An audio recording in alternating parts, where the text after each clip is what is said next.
Okay, so we've discussed several ways in which the market for labor is similar to the market for private goods.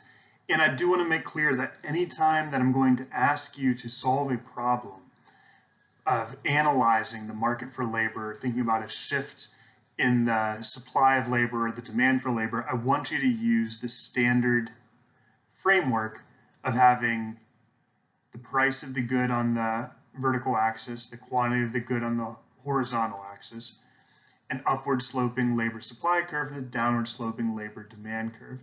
And when we think of shifts, we'll think of shifts in this way.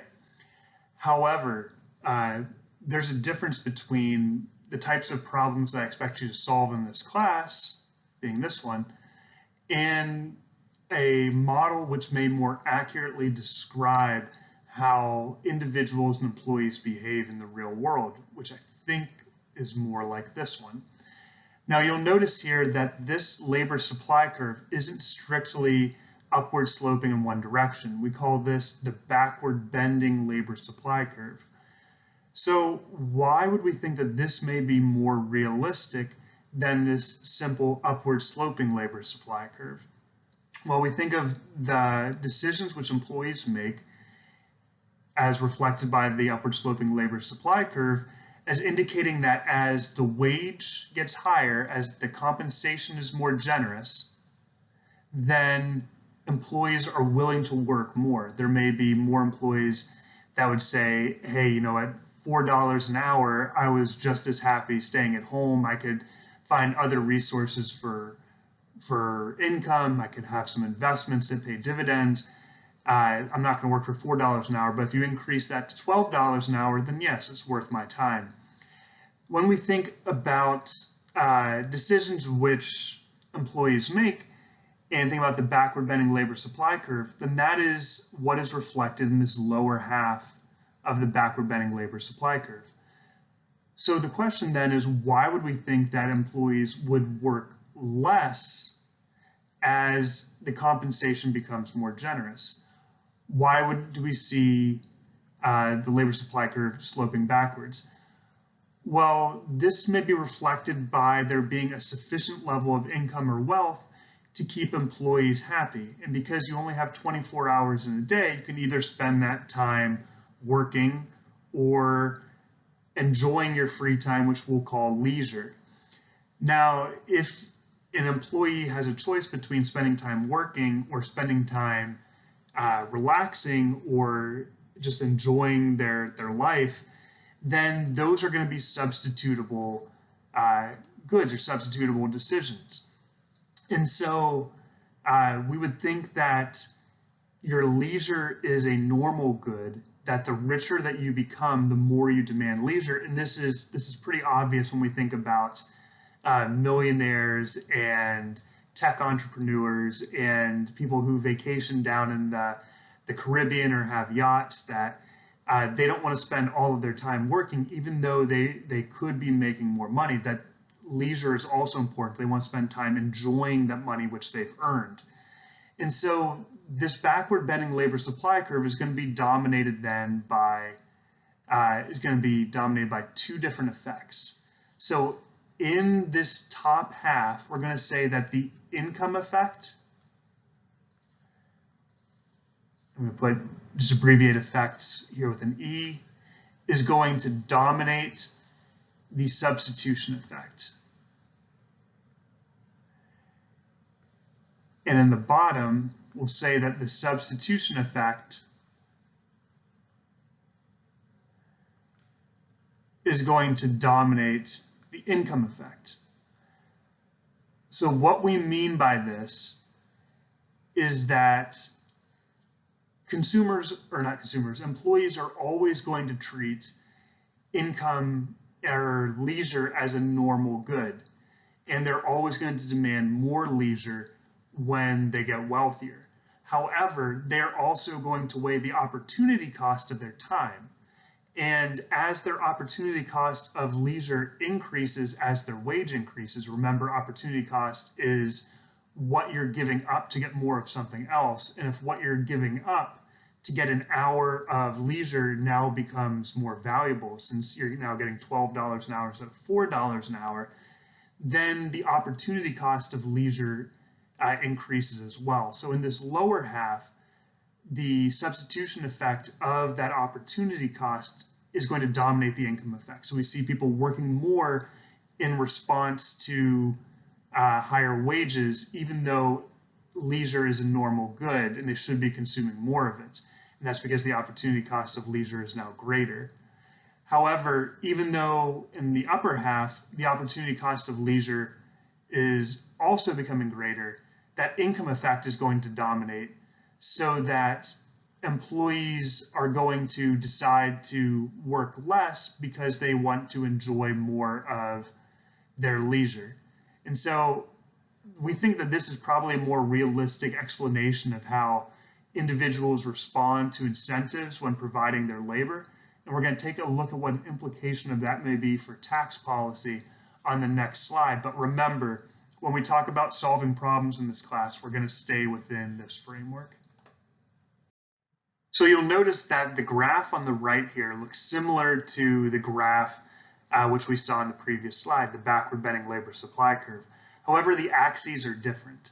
So the horizontal axis is now not wages as the vertical axis was in the previous slide, but it's taxes. So obviously, the more you get taxed, as taxation increases, then the less disposable income that you have. So we're going to think that wages are going to decrease, that your compensation gets smaller as taxes increase. So when you're taxed at 100%, then that means that you don't have any income anymore. You are paying it all to the state. And when you're taxed at 0%, then your wage is full. You get to fully enjoy the benefits of your labor. Now, the vertical axis here is going to be government revenue. And so we're going to think of how much income or how much money the government is going to be able to collect through taxation.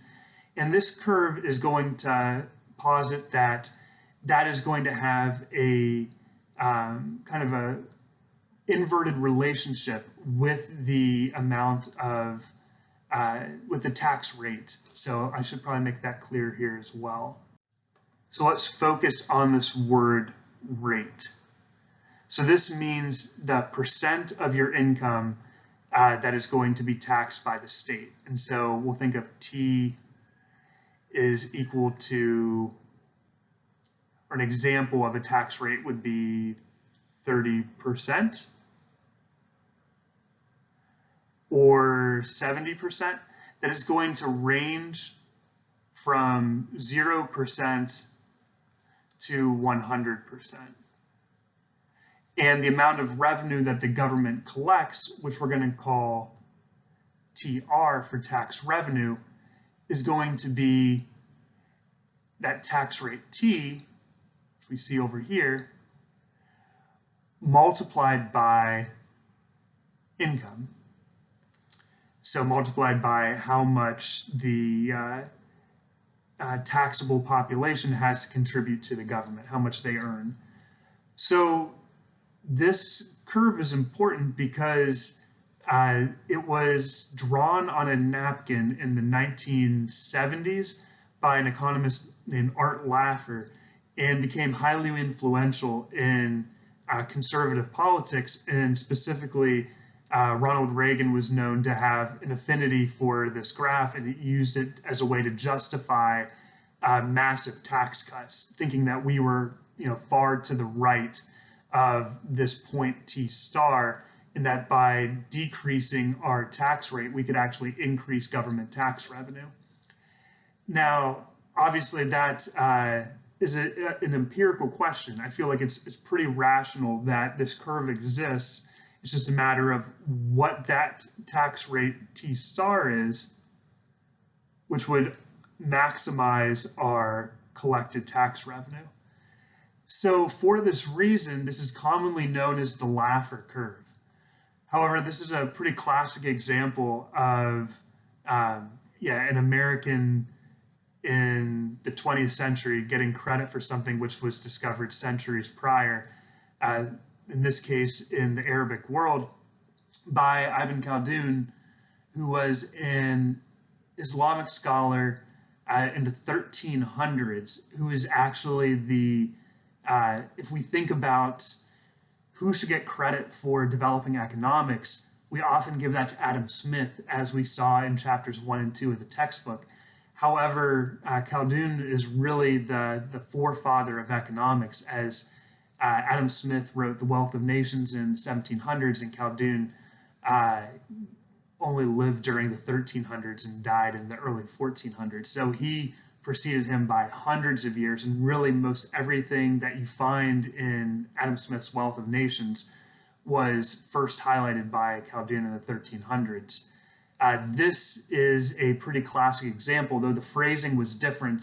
He talked more about tax revenue collected by dynasties as a function of time, how old the dynasty was. He noted this same effect.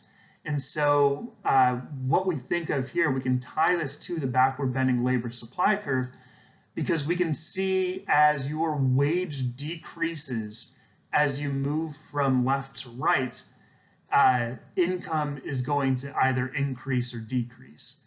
And so when your wage decreases and government tax revenue decreases, this is going to be because people work less in response to a lower wage. And so this is going to demonstrate where the substitution effect is going to dominate.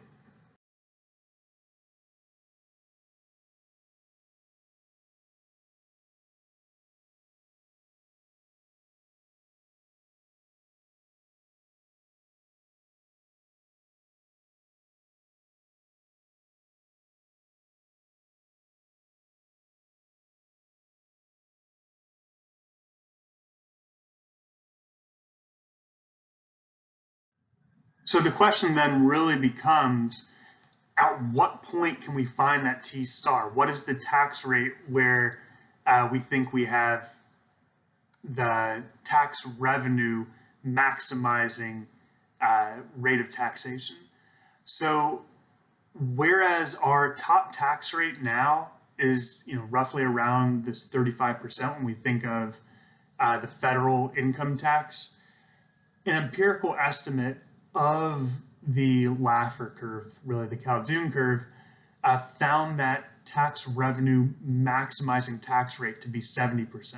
That what we're concerned about isn't redistribution, isn't freedom and liberty and the right to have as much of your income as you want, but what we're concerned about is maximizing the amount of revenue which the state can collect.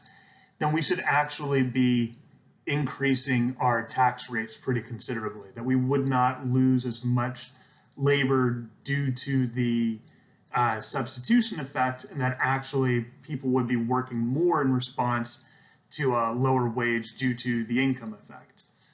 Now, that's really about all that I want you to know about the Khaldun curve and the backward bending labor supply curve, but hopefully this can be informative as you make opinions about government policies as they relate to taxation or to how labor supply curves may actually operate in the real world.